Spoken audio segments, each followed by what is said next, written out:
March Madness! Diddy, come in. Greetings and welcome to thatMizzouPlayBoy with the glasses.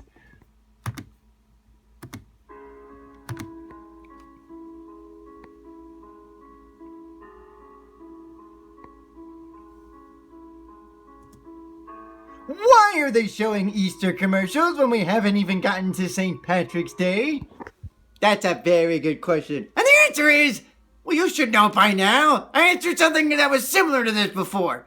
It's the fact that Americans are at the point now where we have to jump holidays. Seriously. St. Patrick's Day, we're gonna skip that one and go straight to Easter? Come on. Why aren't they showing St. Patrick's Day commercials? That should be your question.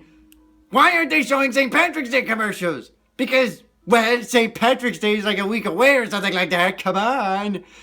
P.S. If you want me to answer St. Patrick's Day related questions, please post them in the comment section. I'm begging you. Because I want to answer St. Patrick's Day questions. Wick guacamole. Yes. Now back to the Easter crap. It's because it's all the candy stuff. You know, Cadbury, Reese's. They want the kiddies to be like hooked onto their candy. So they're going to do their commercials a month in advance in order to get the kiddies to buy their products. It's called commercializing. And if you want to know what that is, just go look it up on Google. I'm sure Google Assistant will help you better than that Siri product. Yes. Oh, wait. French Burger, this is your line. Yes. Thank you. Next question. Does Harrison Ford's presence automatically improve the greatness of a movie? Well, of course it does. He's like, without a doubt, the most legitimate actor of all time. He's been in Working Girl for crying out loud. That's like way out of his comfort zone. Because you know him, he's always in these action-packed movies like Indiana Jones, Star Wars. And apparently, he was in a movie that had Tommy Lee Jones in it. And even that did well. Because Harrison Ford makes every movie legit. All you have to do is have some C-rated plot, put in Harrison Ford, and by a stroke of magic, it works because Harrison Ford is that legit. I know there's like a Hollywood Hall of Fame, but they need a statue for Harrison Ford. Except the question then becomes, what statue do you do? Do you do Han Solo or Indiana Jones? I prefer Indiana Jones. Wick guacamole! Yes. Do you think Harrison Ford and Michael Keaton should co-star in a movie? Well, the possibility's there. If it had been like, 20 years ago or something like that. I don't know about now, though. They both are like way too old. But you never know. It could work out. Because those are the two best actors in my opinion. And I know you're going to have some arguments as to, oh, this one's better than Harrison Ford or that one's better than Keaton. And if you have that to post about, do so. Tell me which actor you think is better than Harrison Ford. I dare you. But to be fair, there are plenty of other legit actors. Except Harrison Ford and Michael Keaton is like a 1-2 punch. You can't go wrong with both of them in a movie. Except, I wonder what the plot would be. I bet it would be action related because... Or maybe they could do like a Batman meets Indiana Jones. Yeah, I would pay to see that movie. Heck, that would be a heck of a review for you, Commander Xander. Yeah, there's some potential there. If you're gonna hate on it. But the problem is you like Batman and you like Indiana Jones, so this would be a horrible review. Isn't that right, Willie? Oh, yes, my man. And what would you think of this Indiana Jones meet Batman movie if it were to happen? Oh my god, that would be the best movie I've ever seen in my whole life. That's what I figured. So yeah, let's have that happen. If you want an Indiana Jones meet Batman movie, please post in the comment section. I would love to have that happen. If that were to happen, that would be awesome. Yes. Who should I pick in my bracket? Me! Oh wait, you're talking about March Madness. Boy. Don't pick Kansas! I'm telling you, as a Mizzou playboy, I despise the Jayhawks. I would go with Villanova. They are the defending champs after all, and until proven otherwise, you can't go wrong with them. My second choice would be Gonzaga, then UCLA, Oregon, and Arizona in no particular order because those three are equally talented, and North Carolina. If you pick any of those, I think you're in very good shape. Now, if you're looking for some upsets, yeah, Middle Tennessee's probably your best bet. Because I don't see any other Cinderella stories. Oh, and Florida Gulf Coast. They're into turning out too. I would pick either one of those two. You can't go wrong with either of them. Especially if they get the right matchups. Oh, and Minnesota too. Because I love those Golden Gophers. What? Can't a Mizzou Playboy like a Minnesota Golden Gopher? Come on! I have a freedom of right, you know. Yes. Where do you think Tony Romo will go? Houston! And I know what you're thinking. This is like a straight answer and it's not funny. Well, here's why I think. He could rise up like a rocket. There's your funny answer. But in all seriousness, it makes perfect sense for Romo to go to the Texans. Why? He's only going from Dallas to Houston, which is not that far of a travel. And he'd be in a better division to win right away, as opposed to Denver.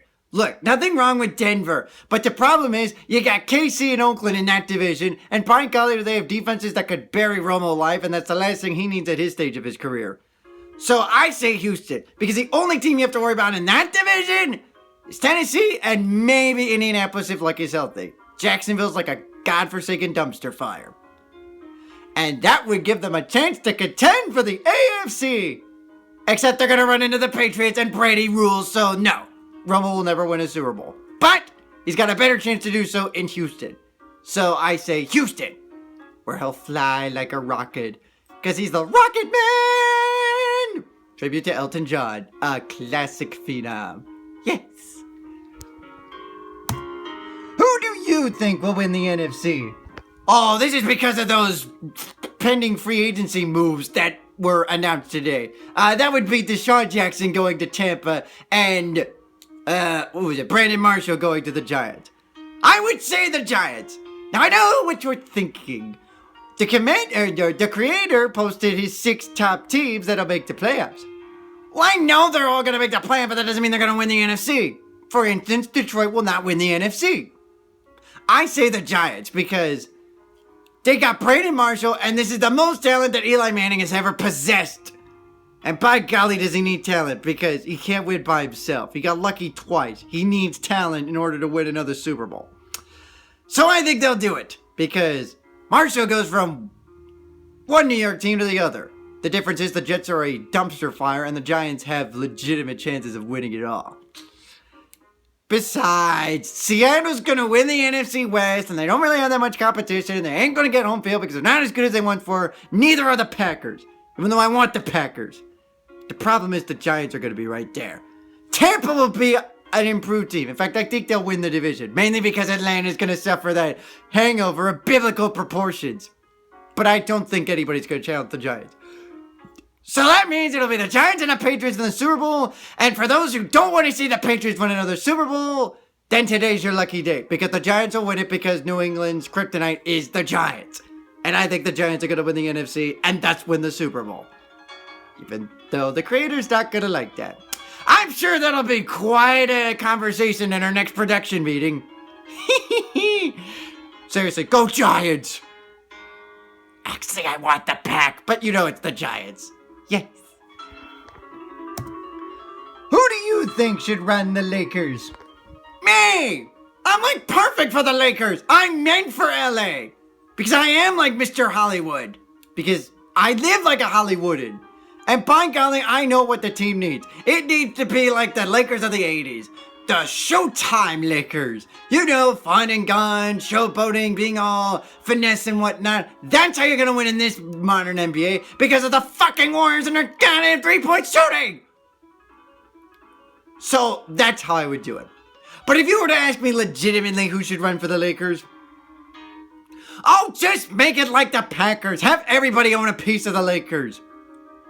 In fact, if you want to frickin' post who should run the Lakers, do so in the comment section. Or tweet to me. I do have a Twitter account, you know. But in all seriousness, pick me! Or somebody else. Someone should run the Lakers. I mean, come on, they can't be that bad. They've got potential. Unlike the Knicks. Weak guacamole! Yes. Do you think Switched at Birth will eventually get a spin-off, much like what Full House did? Well, there's a possibility for that. I mean, it's set up pretty much like Full House, so, I mean, as long as the cast is okay with doing it like, 10, 15 years later, I'm sure that could happen. If you were to ask me, I would say, of course, there should be. But I don't know. We'll see about that.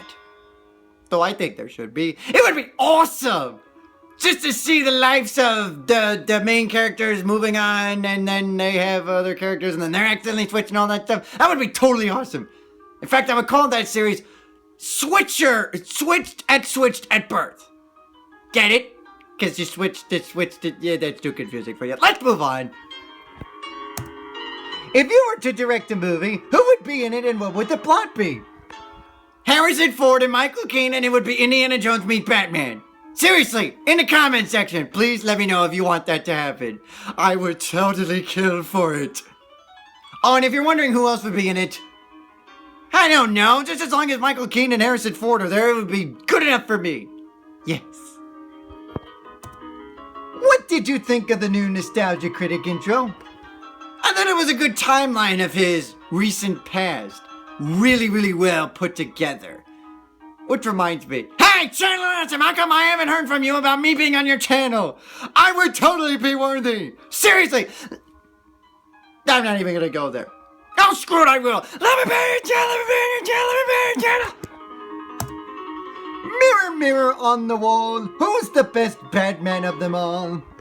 Well, it certainly ain't Clooney and West. They're the two worst Batmans of all time, so get rid of them. Val Kilmer is better than those two, but he's not the best, so get rid of him.